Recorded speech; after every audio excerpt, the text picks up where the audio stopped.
Okay, another quick update. I rolled the paint on using a mini roller.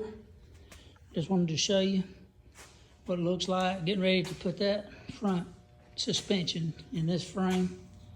Wound up boxing it. And I wire brushed over the whole thing with a grinder and a grinding wheel over there. And a wire brush. Went over the whole thing, got it cleaned up good and got the dirt. Found some dirt from, this is a 67 model truck, but I found some dirt from 1945 under there. I don't know what in the world, how that happened, but anyway, there was dirt from every year all the way down to 1945 in there. Did forensics on it.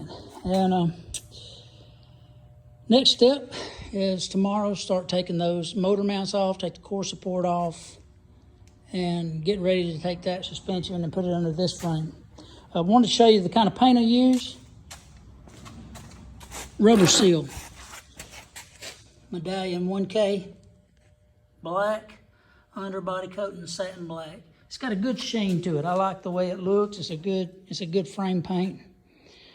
And I use it for the inner fenders, use it for the core support, all that stuff. It's a good looking paint called Doug Farrell out of Birmingham, Alabama.